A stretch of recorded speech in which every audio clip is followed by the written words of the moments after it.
It's time for a little comedy, a little content, and a lot of conversation. It's the Geno Jones Show, exclusively right here on YouTube. And now here's your host, Geno Jones. Hey, what's happening? Showtime, everybody. Showtime. The Geno Jones Show. Yeah, you can see that, right? All right, Monday through Friday, 7:30 p.m. Eastern, 6:30 Central Time, 4:30 p.m. on the West Coast. Subscribe, like, and share. Click on the subscribe button. Do that for a brother right now. My goal is to get 500,000, 500,000 new subscribers by the end of the year. I'm going big. A year from now, I want to have that. So, my 6-year anniversary is going to be October 1st. So October 27th, the goal is going to be 1 million. But now we're going for 500,000 new subscribers. So hook a brother up. I need your help. Thank you for your support in advance. Go to right there. You see the button? So click on subscribes. Click on the thumbs up. Do that for me right now. Let YouTube know what time it is. Let them know that you love the show or that you hate watch. It's all good. Shout out to the hate watchers. Shout out to the MAGA hate watchers. Come on, we have room for you too. Come on, just click, hate and click, all you want. Leave your comments in the comment section below and share. Click on the share or subscribe button. All right, we got a new start time coming relatively soon. We'll tell you more about it. It's going to come on a half hour earlier, 7 p.m. But now we are still live, 7:30. So my guest, this young man, you're going to be blown away. I shouldn't even tell you. I shouldn't even give you like a clue, but I'll say this much. This is a young brother. He just graduated like months ago from high school. So he is enrolled. As a matter of fact, he'll be starting his freshman year of college in a couple of weeks. He is a political activist. He's everything. He's amazing. So, and he's got an amazing name, Zuriel Nyamutsaka. Nyamutsaka. So I'm thinking he's giving me the look like I didn't screw it up there. You'll see him on camera. As a matter of fact, I got a chance to run into him again Saturday night. So let me just start the show. Big shout out to the next governor of the great state of South Carolina. We are talking about Dr. Jermaine Johnson. There was a gala, and he was one of the keynote speakers. He was the keynote speaker, along with Bakari Sellers, who was like the keynote introducer to the keynote speaker. And I got a chance to finally meet him in person, and he had heard about me. As a matter of fact, breaking news, this Wednesday, ladies and gentlemen, mark it on your calendar, spread the word, go ahead and start posting on social media. And if you've heard a lot about this man, especially not just here in South Carolina, because the impact of this race for governor, it will have ripple effects across America, across the globe. Yes, it is time for a new South Carolina, a new SC, and it's going to be led by soon-to-be governor. I'm speaking it into existence. I'm naming and claiming, as my grandmother said, Jeannie, name it and claim it. Name it and claim it, speak it into existence. Soon-to-be Dr. Governor Jermaine Johnson. He will be my guest right here. We're just gonna have a great conversation. You'll get to really, really find out who he is. You'll get to hear, you'll get to feel like his spirit and his soul and he's going to share his origin story and what led him to this moment. He went to the College of Charleston here. He was a star basketball player, and then he played overseas. And I know he played in South America. I think he'll tell us, Colombia. And he speaks fluent Spanish. So this brother is amazing, and his wife is also amazing. They went to the same college. She's a doctor also. So I'm just really excited to have. Shout out to Brother Jermaine Johnson. Thank you for, because this team, they took care of it. I got the email about an hour and a half ago, 2 hours ago. I was like, hey, listen, this Wednesday, August 19th. Why do I want to say October? Because October 19th, that's why it's in my brain. Because Election Day here in South Carolina, Election Day begins October 19th. That is the first day of early voting. And I told that to Dr. Johnson. He started laughing. I said, oh, Election Day is October 19th. Election Day ends November 3rd. He was like, yeah, that's right. That's right. So we're not waiting until November 3rd. No, we're not doing that. Because it's all kind of games. Orange Hitler and his crew, his minions, his despotic demons are doing everything, trying to interfere with elections. It's going to be, they're going to try to intimidate people with these ICE thugs and trying to go to the Supreme Court and snatch ballots. We're not having it. We're not, no. Play around if you want to. We're going to show up and show out. To quote the phrase, one of my favorite lines from one of my favorite movies, Untouchables, Sean Connery's character told the character of Elliot Ness, played by Kevin Costner, what are you prepared to do? What are you going to do about it? What are you prepared to do about it? And one of the many, and voting is that's just the beginning, y'all. That ain't the end. That's just the beginning. We got to show up and stand up and speak out for each other. We got to show up collectively. Because, to paraphrase another line from another movie, Soul Food, Big Mama said, held her hands like that. She said, when you try to punch with your fingers like that, you don't have any power. But when you take those fingers and bring them together and form a fist, you got a lot of power. And we come together collectively, we are unstoppable. We have power that nobody can stop. And the cult knows it. And that's why they are freaking out and going crazy. But I digress. Today, shout out to my Leos, my Lions. Leos, the Lions, stand and stand up. If today is your birthday, Monday, August 17th, happy birthday. Happy birthday. Happy birthday to you. It's your birthday. Go, shorty. It's your birthday.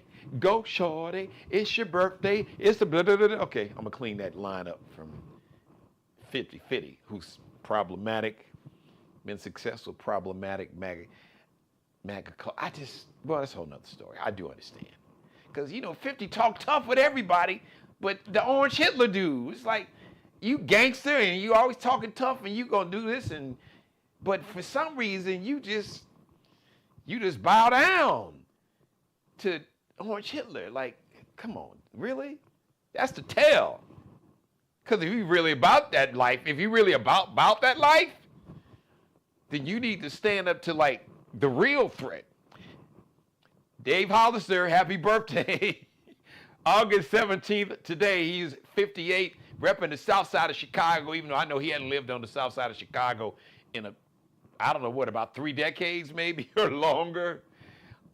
He was, of course, one of the lead singers from the R&B group, one of my favorite R&B groups from the 90s, Blackstreet, Before I Let You Go, and then he had a solo album, which was amazing. I loved it.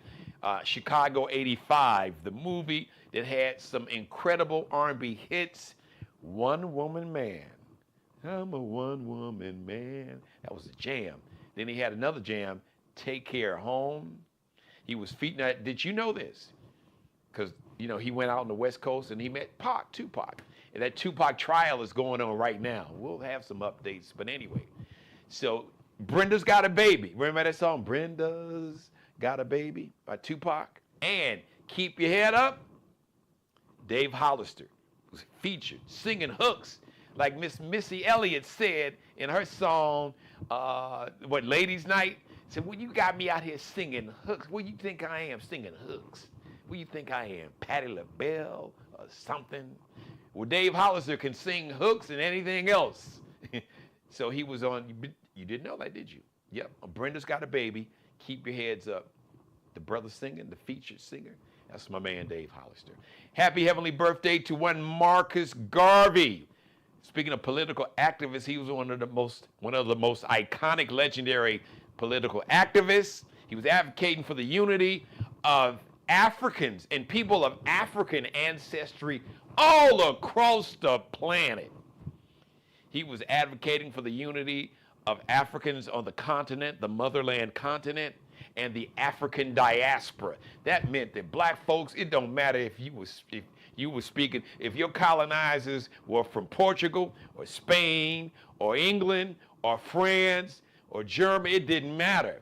So it didn't matter what language your colonizers spoke, and whichever colonizers went and stole, kidnapped your ancestors, and engaged in human trafficking and took them to wherever, in the Caribbean, all the islands, and, you know, like I said, had you speaking Portuguese or Spanish or French or, you know, the kind of twisted version of English that they speak over in Great Britain, didn't matter. He was advocating for all of us brothers and sisters to come together, and he was advocating for the unity of the entire continent of Africa.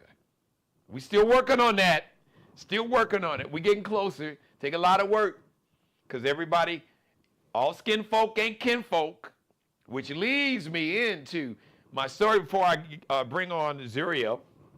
So there's been a lot of talk. So the National Association of Black Journalists, they had a ceremony, had like an awards ceremony over the weekend in Atlanta. And they were giving out some awards, and this is the first year. They may have done this before. So they gave out these thumbs down awards to people who, they just thumbs down to people who had a negative impact on black journalists, on the black community, in every arena. So they gave out the thumbs down award to the chairman of the FCC, Federal Communications Commissioner, this racist bald-head dude named Brendan Carr, who's just, you know, blatant with his racism like everybody else in this regime. The Washington Post, because they're owned by Jeff Bezos, who's a MAGA billionaire and cult worshiper of Orange Hitler. And they've completely ruined the Washington Post, not to mention they virtually fired they've had like Pulitzer Prize winning journalists. That's like the highest award that a journalist could get, a Pulitzer Prize. They had Pulitzer Prize journalists that were forced out. Like everybody else. I just found out today, Northwestern University announced that they had an African Studies department that had been in existence. Northwestern University, one of these prestigious PWI, primarily white universities, suburban Chicago, Evanston, Illinois, which is on the North Shore, the north side of Chicago, literally like the borderline of north side of Chicago, Howard Avenue, south side of Howard Avenue is Chicago. The other side of the street, the north side of Howard Avenue, that's Evanston, and Northwestern University, Realistic College, little suburb. 80 years, they had an African Studies program at Northwestern for 80 years. They got rid of it without Orange Hitler even telling them. But that tells you something, that they really don't want to be bothered. Now, they're going to continue to they're going to continue to recruit black athletes to play on the football team, to play on the basketball team, but they don't want African Studies to be taught. But we're living in that kind of climate. So I go back to the NABJ. They gave a thumbs down award to the, like I said, the head, literally the bald head of the Federal Communications Commission, Brendan Carr, also to the Washington Post, to CBS News, which has been ruined because now they're trying to do like a cheap bootleg version of MAGA TV. Because, of course, Fox News or, I call it, some call it Trump TV. We try not to use, as we refer to him affectionately, as Orange Hitler on the show.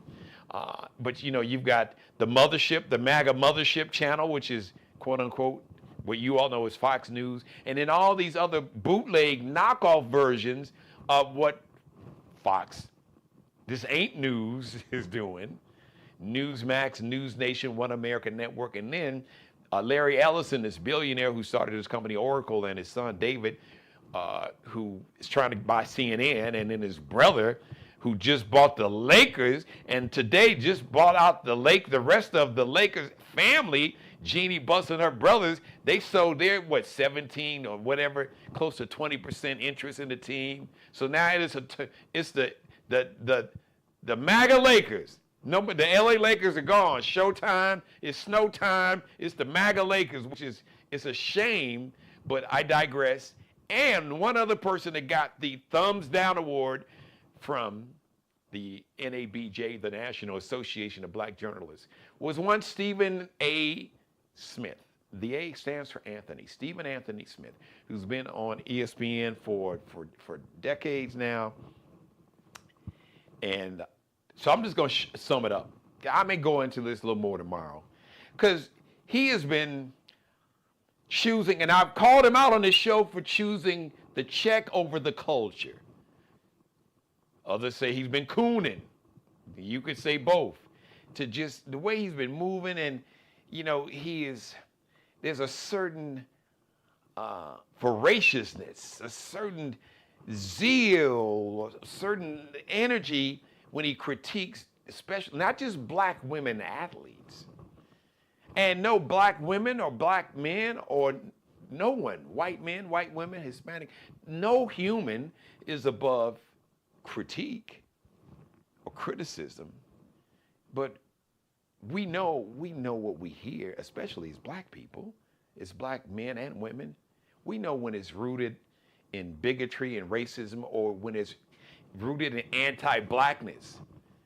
Some of the people who engage in the most virulent, the most outrageous and egregious forms of anti-blackness, unfortunately, not many, not most, a small percentage, but even a small percentage of a small percentage is too much. Some of the most egregious advocates of anti-blackness are folks that look like me and you, those of us who are black. Hence the term, all skin folk ain't kinfolk. And Stephen Anthony Smith, you have proven, not just, you really just got like kind of crazy. I mean, his critique of Jasmine Crockett, it was like she should tone it down. I'm paraphrasing. You can find his quotes on social media, because like I said, today I'm not dedicating the monologue to him, but I want to use this example to have a larger conversation real quick before I bring on my guest. So he called out, and the NABJ, the National Association of Black Journalists, basically said, because of his, I'm paraphrasing, his attacks that was rooted in racism, especially targeting black women in sports, politics, and the media. He's had negative things to say about Michelle Obama. How she catch a stray? She just minding her business. She done with it. Y'all trying to pull her in, say she need to run. She like, listen, I keep telling you all, I'm done with this. I don't want Barack to run, but because I know he wanted to run, so I'm his wife. I supported him, but I never wanted to be bothered with this bullshit to begin with. So, but if you all think that Michelle Obama, you have a better chance to get Minister Farrakhan to become the Grand Wizard of the Ku Klux Klan before you get Michelle Obama to run for the office of President of the United States. She just said, look, I'm done with y'all. Because y'all still saying all kind of ugly racist stuff, talking about she looked like a man. You had the MAGA dude that was a wrestler with his little bunk ass. So I digress. So Stephen A. Smith, the things you've said about Michelle Obama, things that you said about Jasmine Crockett, the things you said about Joanne Reed, things you've said about other black women, not to mention the way you've gone in for decades. LeBron, especially black male athletes, LeBron, Kevin Durant, Kyrie Irving. I could go on, but never that same energy. Not like you do. It's just a little different. You may criticize some white athletes, but it's not the same zeal. You got with your full chest, and then because now he's on other platforms, he's been playing footsie with the MAGA cult members at Fox, Ain't No News, Sean Hannity, Bill O'Reilly, and I get it. Choosing to check over the culture, trying to expand and appeal to the MAGA-verse. All skin folk and kinfolk. And one thing I will never do, I will never choose to check over the culture. I've had ample opportunity to do it I've been doing this TV show 6 years. And some of the MAGA cult members, they tried to lure me over. Come on over. Come on over, Geno. Come on over. Come on over. And Tim is over here. And Uncle Clarence Thomas is over here. We getting Stephen A. We got Candace Owens. We got Jason Whitlock. Come on over. The water's colder over here. You like it. Now I'm good. Y'all going over there with that racism and bigotry and hatred and all of its forms and misogyny, sexism, going over there with that. No, because that's what we're not going to do is do that. So I'm bringing on my guests, ladies and gentlemen. This young man, he's a political activist. He's a community leader at this young age. He's going to be, to quote Damaris Jones, he's going to be in somebody's White House sooner than you think. He just graduated from Academic Magnet High School here in the Charleston, South Carolina metro. He'll be starting at American University. He gave an incredible speech representing Gen Zs and Gen Alpha at this huge gala that Jermaine Johnson, our next governor of the state of South Carolina, so I am bringing him on camera. I am so honored. I had a chance to meet this brother probably about a month ago. As a matter of fact, shout out to South Carolina State Senator Dion Tedder, who introduced me to this handsome young man and said, you got to get this young brother on the show. Welcome, Zuriel Nyamutsaka. All right, Zuriel, how was that, man? You're doing good. Great to be on here tonight. Great to be able to have this conversation about the issues that are really pertaining not only to our, to our people, but to our state, to our neighborhoods, to our community, to our country. Well, before you get into that, see, I told y'all, the brother, he is ready. This young brother is like, I just want to how did I do with the pronunciation? My last name, it's Nyamutsaka. Nyamutsaka. Okay. Nyamutsaka. He kind of rolled it to the end of the Y. I didn't roll it enough. Nyamus, because I didn't want to screw it up, so I tried to kind of do it like getting hooked on phonics. Nyamutsaka. There you go. I like that. All right. There you go. Thank you. Just a little more practical. See, coach, come on, Coach Uncle G up. I got you, man. So, like I said, I got a chance to meet you through State Senator Dion Tedder. Got a chance to listen to you speak. I don't know, we had some conversations, and just really, really impressive. So I know you've been involved with government. So if you don't mind, give us your origin story, man, and what led you as a young man to take an interest in public service, politics, and public policy, and just wanting to improve the lives of all of us, and to really inspire and speak to your generation, because you're right at the cusp, Generation Alpha and Z, right?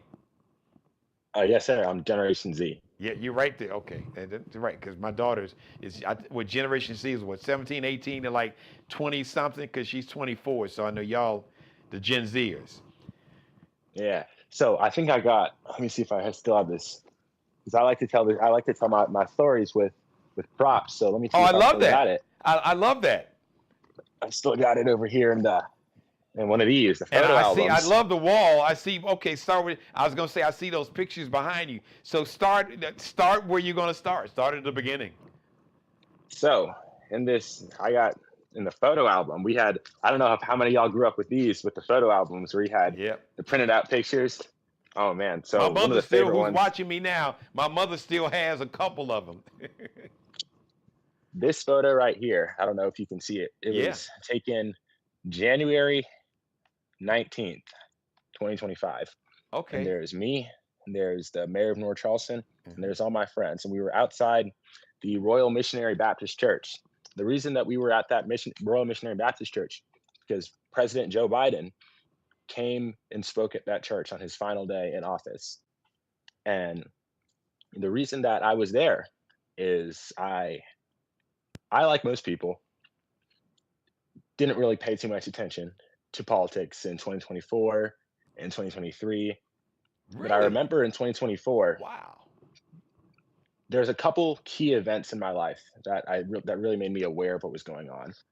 One of them was in 2017, when there was the immigration ban. My parents are immigrants, and sure, a lot of people will attest to this. All immigrants know each other. We all know each Really? other. And We all know each other. if you don't mind, I'm pausing. What country? And shout your parents out, because your parents have done a hell of a job being role models, and I know they are super proud of you. So please shout mom and dad out, and any grandparents, and let us know they're immigrants from where. Zimbabwe and the Democratic Republic of the Congo. Okay. So when I was about 10 years old, it was the first year that Trump got elected. I was 10 years old. And I had a friend who we were about the same age, and he was telling me that the rest of his family was still in Tanzania. And the reason that they couldn't come over to the United States was because there was an immigration ban. Yeah. And he specifically tied it towards President Trump.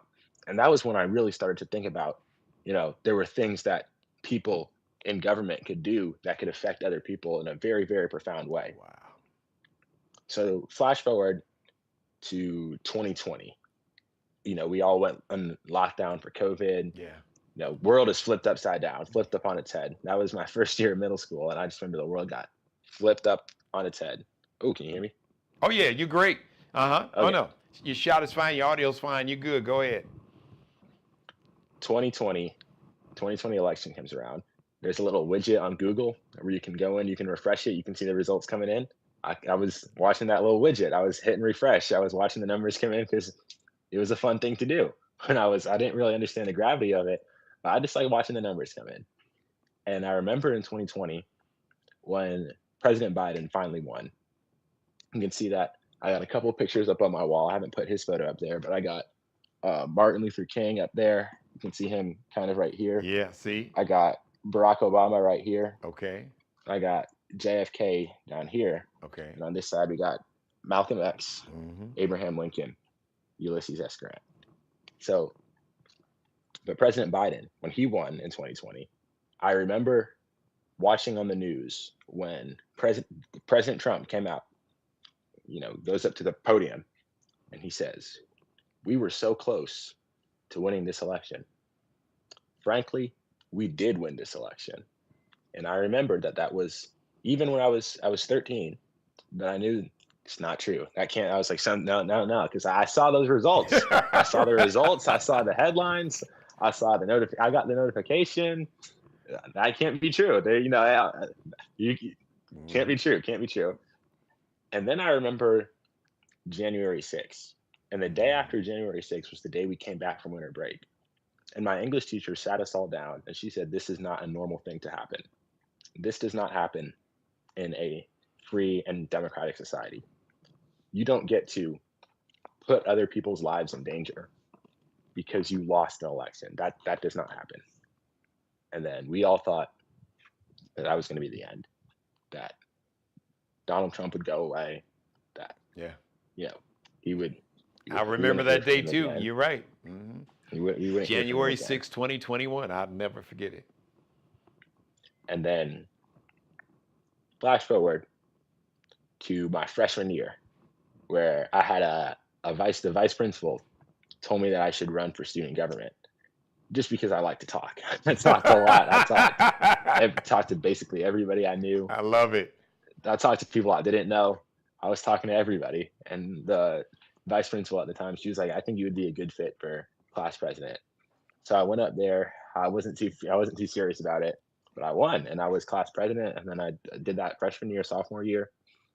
I was on student council again, junior year. And then junior year was fall of 2024, it was junior year. And I remember when President Biden said he was dropping out. I was in New York at the time. I was visiting some family friends. We were in New York. He said that he was going to drop out. I remember until the next month when when he got shot. I think there is something up with that. Yeah. I'm just going to put shot. They claim, that's what they say with their mouth, that yes, a portion of his ear, a small portion with his high-powered rifle, with his high-powered bullet, just took but we digress. Go ahead. I digress, but I'm just going to say shot. I remember the presidential debate. I remember Trump saying that people in Springfield were eating cats and dogs. I remember the vice presidential debate. The Haitian brothers and sisters, to be specific, were eating cats and dogs. I remember taking AP African American Studies my junior year of high school, and we had the textbook that we had for the class would not get approved because there was two quotes in the book that made a lot of parents upset. There was one quote from Reagan, I forget what it was, and there was another quote from President Trump that he said in 2016 or 2017 when he said all Haitians have AIDS, and when he called a lot of other countries shithole countries. Yeah. And I remember that our textbook didn't get, like the way we normally check out textbooks for the school, like it didn't get approved. So we would have to go to the teacher specifically, and he would give us the book. And then, it wasn't an official part of our textbooks that got checked out. Wow. And then I remember November in 2024. And on election night, I stayed up with all my friends on FaceTime. And then I went to sleep. And then I woke up at 5 o'clock in the morning and I saw the results and I couldn't go back to sleep.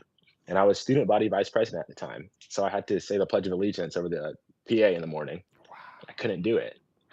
I felt like I felt like we had taken a huge step back. Yeah. You were right. Unfortunately, you were right. So get about a month later, 2 months later, it was around December, like late December, early January. I saw a news article. Shout out to WCBD Count on 2 News. Shout out to my good friends, Miss Octavia Mitchell, Miss Carolyn Murray, Miss Emma Charles, who just left to move back to be with family. Shout out to her, who is actually one of the first reporters I ever met. But I saw a headline that President Biden was going to be in Charleston on his last day. And something in me, I don't know what it was, but something in me was like, I'm going to be there. I didn't know anybody. I had no connections. Wow. I didn't know how I was going to do it. But I saw that we had a family friend who was the spokesperson. And I reached out to him. And he basically, we played a long game of call this person says call that person says call this person, till eventually it's Friday or Saturday night. I was working at a department store on weekends during that time, my junior year of high school. And I remember we weren't allowed to be on our phones, but I remember I was waiting for them to call me. So I was hunched down a little part, like underneath the shelf, trying to hide from the manager, take this phone call. There were near these racks of shoes. So I was hunched down, squatted down, answering the phone, hoping that they wouldn't see me on the phone because we weren't supposed to be talking on the phone.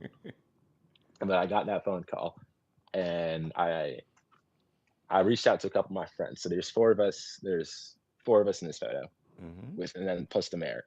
We all went. We waited in the car line for about 2 hours, and we get into church, and then I'll never forget when I saw President Biden walk out from behind and go and take it, and he was maybe 500 feet away, and I was like, this is a very because it's so different seeing somebody in a headline in the newspaper, on TV, and you kind of have that level of detachment from them. But then when you realize that these are real people, these are real people who are accessible, who you are able to do the things that they do. And yes, and that's when it clicked to me that maybe there's something I can do.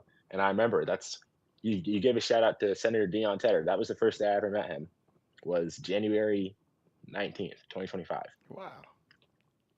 And so after that, I started going to local meetings, like different civic groups. I started going to school board meetings. I started going to city council meetings. I was like, what can I do to make myself useful, to plug myself in? So I started meeting a whole bunch of different people. They redirected me to a whole bunch of different organizations, and that's how it's been from there. It's amazing. And now listen, guys, you listen to this young man speak. He just finished high school a couple months ago. He hasn't even had his official first class in college yet. That's another about 2-3 weeks away, right? You're going to be a freshman at American University in Washington, D.C. So what's your major? So it's pretty clear what you've been inspired to do, but so what have you decided? What's your major going to be? Political science. So That's what I'm going in for. That's what I hope to be doing. Do some kind of field organizing after college, some kind of community organizing, things like that. Maybe run for office, maybe not. We'll see. You are absolutely destined. I told you, listen, my wife said that night in the car home, she's like, he's going to be in somebody's White House. And then you got a chance to speak to her about 30 minutes, 30, 45 minutes ago. And she basically sang your praises again. Um, so, so Zuriel, I want you to speak because we both had the honor to meet and to listen to Dr. Jermaine Johnson, who, as I said, I name it and claim it and speak it into existence, our next governor of the great state of South Carolina. And he gave a very powerful speech about why he's running and what his goal is, what he wants to do, but what we all have to do because we're all in this together. But I want you to speak because I have been saying for a while that Gen Z, millennials, and definitely Gen Z, you guys are gonna really save humanity and save the planet. And in a way, I know that's unfair because that's a lot to put on you all. But I say that because I see it.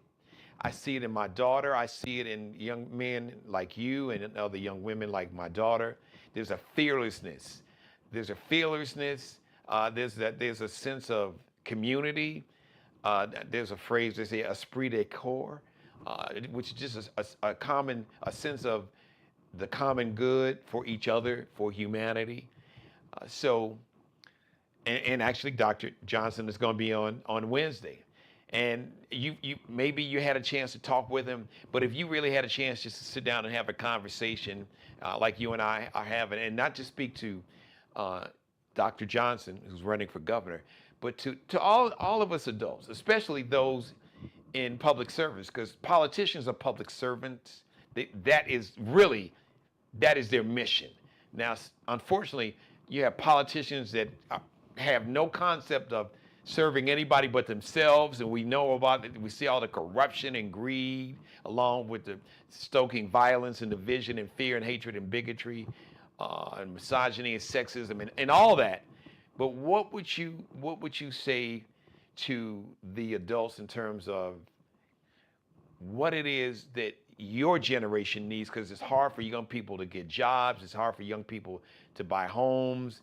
It's just you all have come here and you come out of COVID.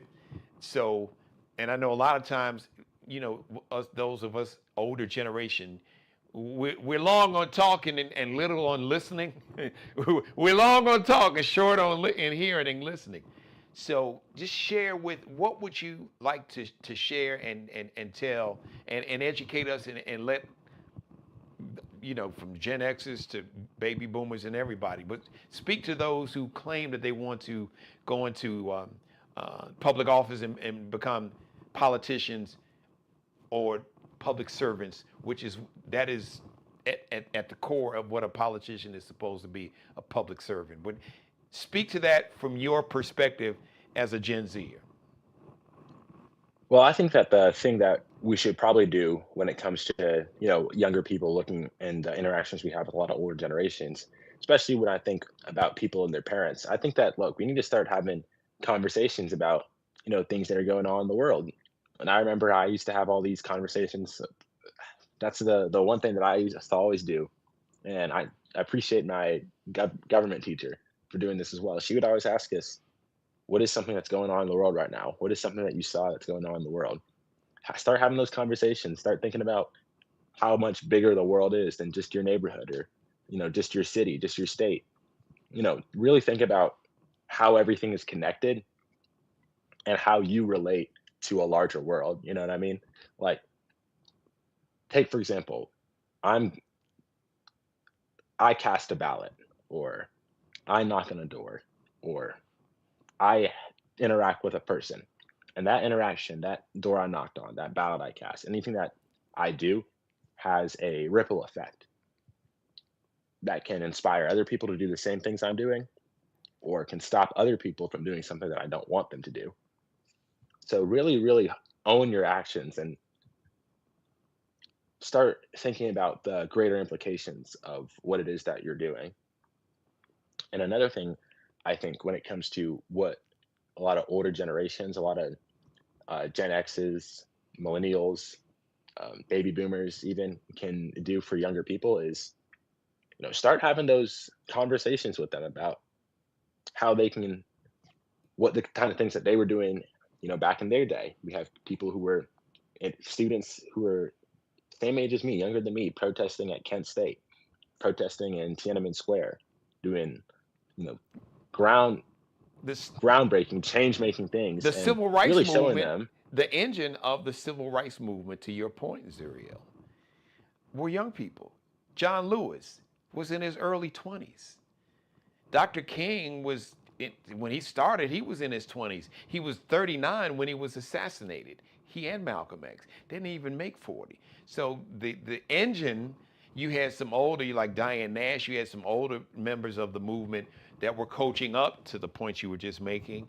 The Ella Bakers, the Fannie Lou Hamers, and so many others that, like I said, the John Lewises and Ralph Abernathy's in the 60s. They were in their 20s to that point. So you make a wonderful point. But educate us, Xers and Gen Xers and Boomers and some Millennials and even some of the greatest generations that's in their 70s and 80s. What are the things that concern you and your generation, Gen Zs, the most? What concerns you the most? What are your greatest fears? What are your greatest hopes?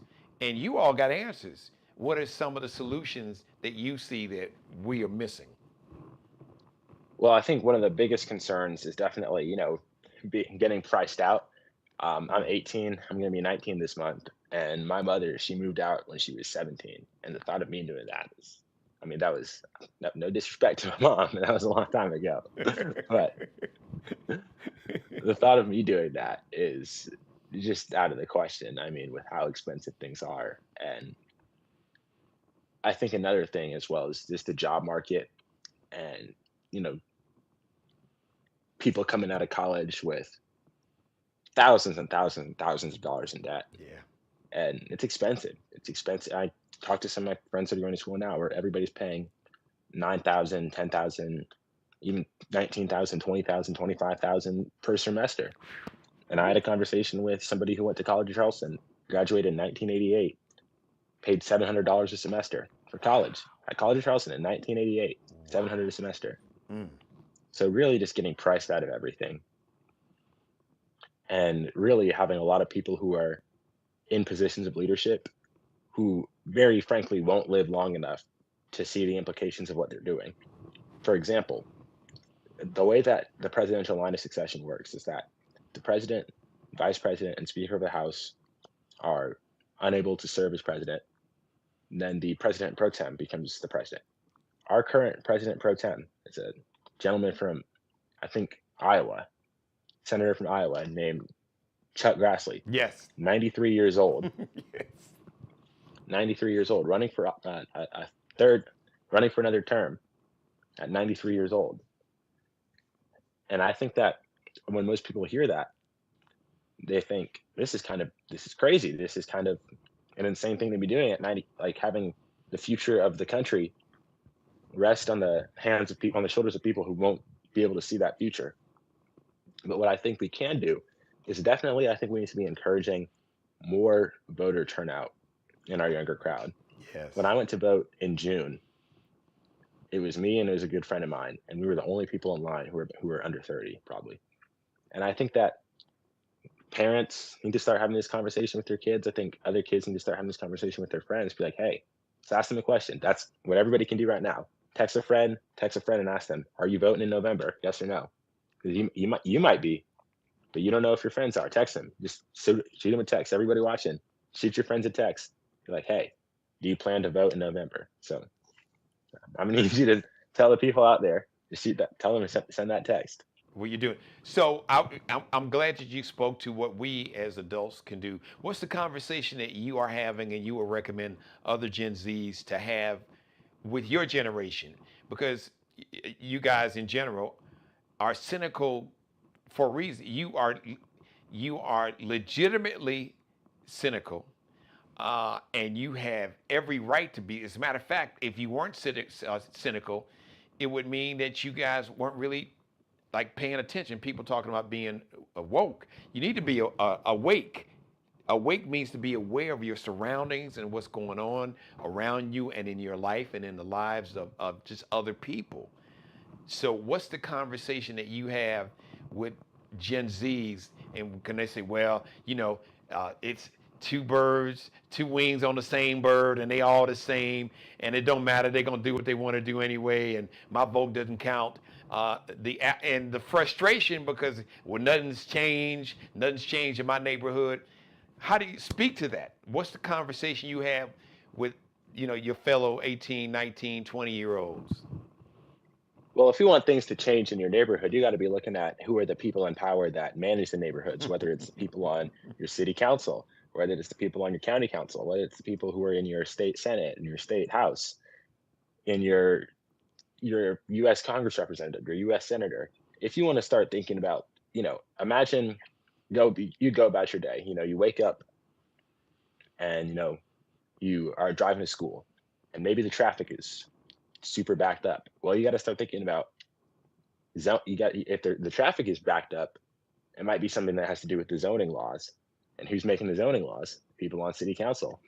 So those 100 people that show up to vote in the city council election, most of them who are over 65, well off, don't really need to drive to work every day, are going to be the ones who are making the decisions that are going to be affecting you as the commuter, you as the person who is being affected by the zoning in the city, the policies the city passes, policies the county passes.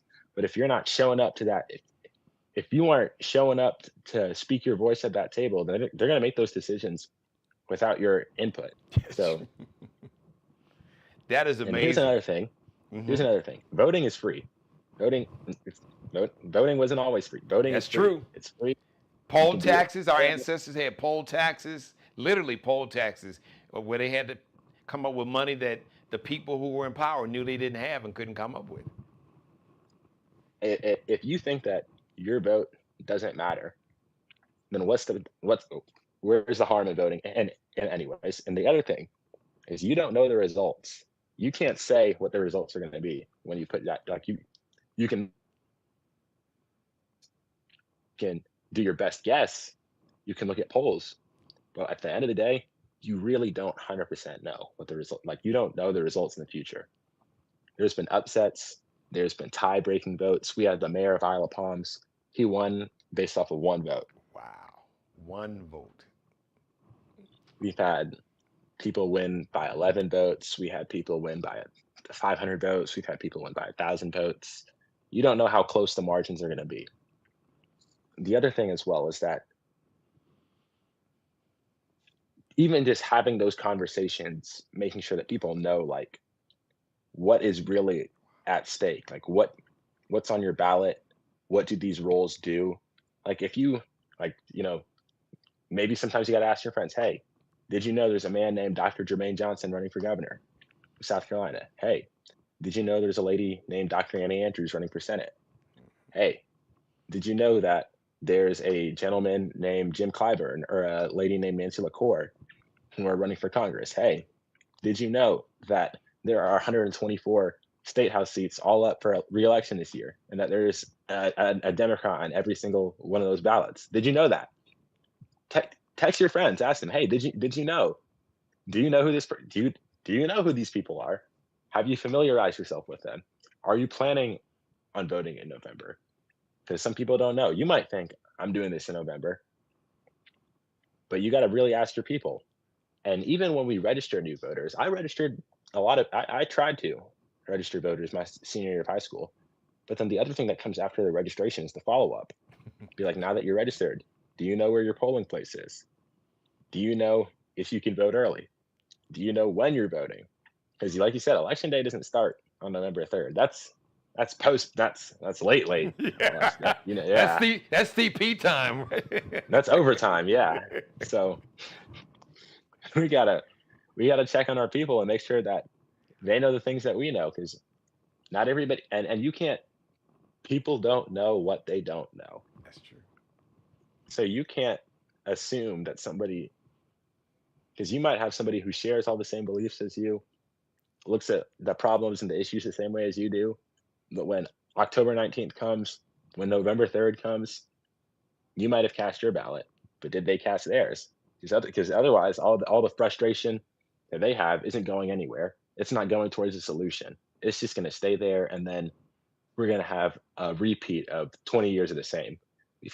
In South Carolina, we've had 23 years of the exact same. 23 years of the same leadership. And we're 42nd in education. We're like in the 30s in opportunity. Like, it could be a lot better. And people think that South Carolina will always stay the same. But there needs to be a collective, just like an awakening almost, like, or even just sometimes, you want to you're hearing people talk about the issues, you're hearing people complain about different things like that. But sometimes it's almost like you want to just grab them by the shoulders and shake them and be like, well, do something. Right. And everybody thinks that if you're sick and tired of being sick and tired, then do something. It's like the bystander effect. It's like, I have a friend who's a lifeguard. In lifeguard training, they tell you can't just, if somebody's drowning or if somebody's, there's something going on, somebody's having an emergency, you can't just yell, call an ambulance and expect somebody to call an ambulance. You got to point to a person and be like, hey, you, Geno, call an ambulance. I like that. You can't, because everybody else, if you don't do that, everybody else is going to be like, oh, if somebody doesn't point to me and be like, hey, Zuriel, call the ambulance, and we're both in a situation where there's an emergency, I'm just going to be like, oh, somebody said call an ambulance, Geno's probably going to call an ambulance, so I'll just sit here and be all right. It's an excellent point. So we have to start taking things into our own hands. I want everybody right now, scvotes.gov, you got to check it, check who's on your ballot, check it. Because I know people who maybe voted once for Obama, maybe voted another time for Jimmy Carter. Maybe you got to check on those people. And even there might be people who are 20, 25, 30, never voted at all, because they don't see a point. Because for as long as they've been alive, things have always been the same. So this is an opportunity where we can really flip things up on their head. Zuriel, man, I want to thank you, but I want to shout out to your mom and dad. I know I asked you earlier, we were covering a lot. Nate, shout out your mom and dad, because I really want to acknowledge them on camera, because you can learn a lot about adults by watching, listening to, or just having a conversation with their children.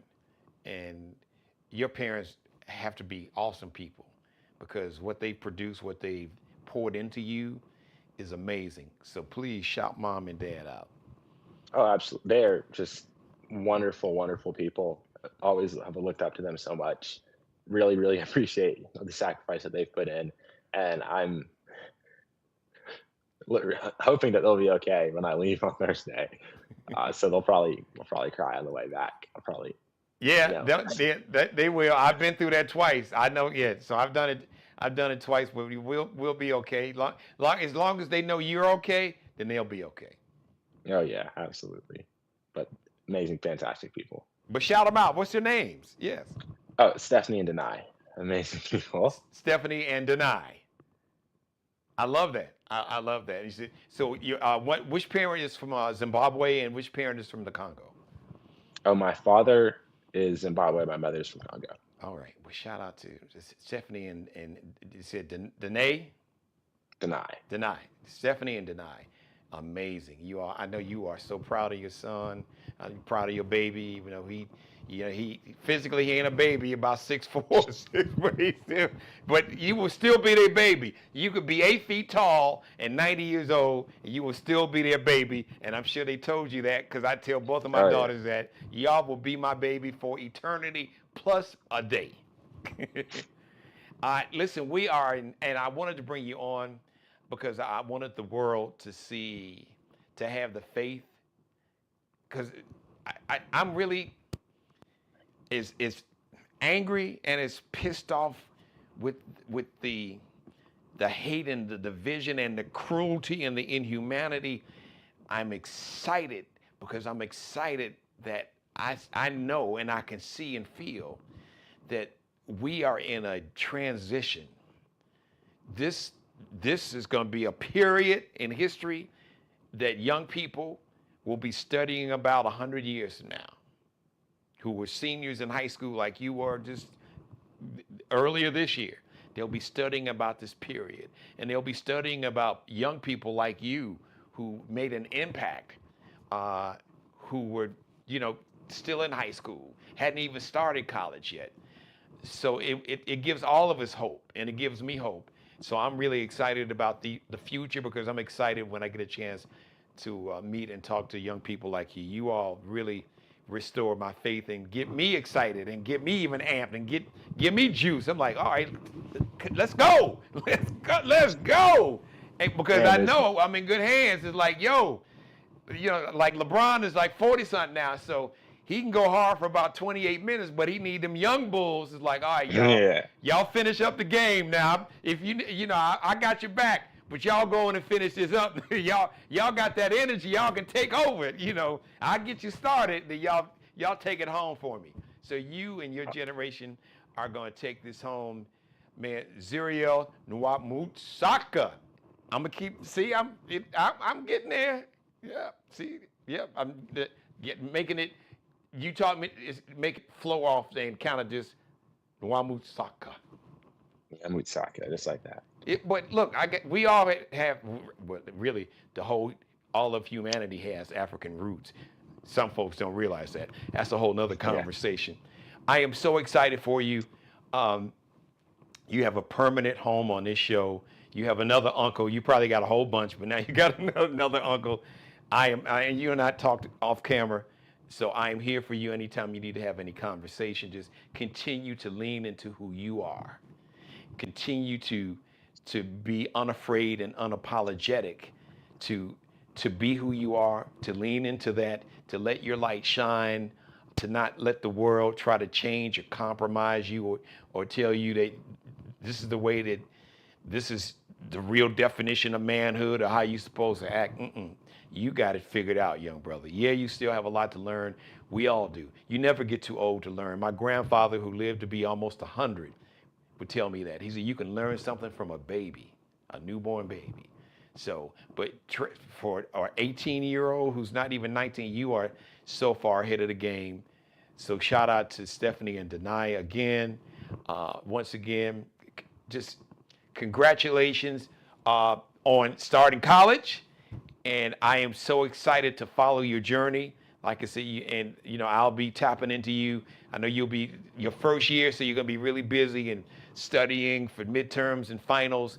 But we'll stay in touch because I want to have at least another conversation because you are the voice of a generation and a very important generation and a generation that I think is really gonna save humanity and save this planet. So I want to make sure that I give a platform to a voice, and you're such a great representative to your generation, to your culture, to your community, to your people, to your family.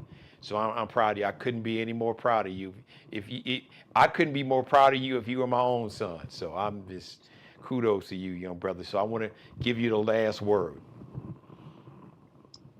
There's a thank you, and I appreciate it. And I want to also leave everybody with this, that I know everybody probably has somebody in their life that makes them really proud, somebody that they see putting in a lot of effort, putting in a lot of work, and they're like, I'm really, really proud of you. For that person that you have in your life, you might think sometimes that you being proud is good, but it's not enough. What you can really do to make the people in your life happy, the ones that you're proud of, is help them in the work that they're doing. Get involved in the work that they're doing. I've had friends tell me, Zuriel, we're all super proud of you, but they're not showing up to vote. And so it really makes me getting involved takes away that superficial level of pride. That's how we know that pride is authentic. That's how we know that it's it's coming from a place of real love and respect, because it inspires you to be better. Well, So that's and what, I thank you for sharing that. And I'm glad and that was important, so important you said that, because basically what you just said is pride is like love in this sense. I always close the show, I say love, real love. It is an action word. I know the dictionary will say love is a noun. No, love is a verb. Love is an action word. Show somebody you love them. And you just taught us that pride, I don't know what the dictionary says, but pride, it's a verb also. It's an action word. You displayed that pride in a person by supporting that person. Did I get it right? absolutely. Yes, sir. Zuriel Nyamutsaka. I'm proud of you, and I'm displaying that pride by making sure that I gave you this platform. You have this platform at your disposal anytime that you need it. So that's just my little small way of displaying in an action way, the pride that I have in you. Thank you for taking out this time. I know you're Absolutely. preparing for school, and just shout out to your parents once again. And we'll be talking soon. Have a safe drive, and I get it. Your mom and dad. I couldn't hold it back. That first day, I'll never forget, move-in day. After you finally move them in, I'll forget my oldest daughter, first 2 years, she went to Clark, Atlanta. Those old freshman dorms, they were like cement ovens, and it was about 1,000 degrees and no elevator. And I'm lugging this heavy-ass trunk up 3 flights of steps because the freshman dorms are all the way up top on the 3rd floor. So I know what that's like. But once again, just congratulations and thank you, young brother. Be blessed, and we'll talk soon. Thank you so much. Take care. I told you guys, that young brother, he is so impressive. I just thank him again for coming on. Thank everybody for tuning in. Listen, thank you for letting me be a part of your life. As always, God bless each and every one of you, and especially you, God. Most of all, thank you for letting me do the Geno Jones Show, Monday through Friday, 7:30 p.m. Eastern. This Wednesday, August 19th, my guest, Dr. Jermaine Johnson, he is going to be, I'm naming and claiming it, I am speaking it into existence. He's going to be the next governor of the great state of South Carolina. He will be my guest. We're going to have a conversation like Zuriel and I had. Just his origin story and his why he is running to become the next governor, and his plans to make all of our lives better. So I'm so excited for that. All right, everybody. So listen, just thank you for letting me hang out with you. We'll see you live Tuesday. Shout out to Allie Jones, the official barber and hairstylist for the Geno Jones Show. You can check her and her Lexi Jones collection out on Instagram or IG, lx.ncl_, lx.ncl_. Shout out to Markel Bailey, the official barber and hairstylist for the Geno Jones Show. You can check him out and his work. He is the master barber, CEO, designer cuts here in the Charleston, South Carolina metro, on Instagram or IG, Kel Be Cutting Up, KELBECUTTINUP.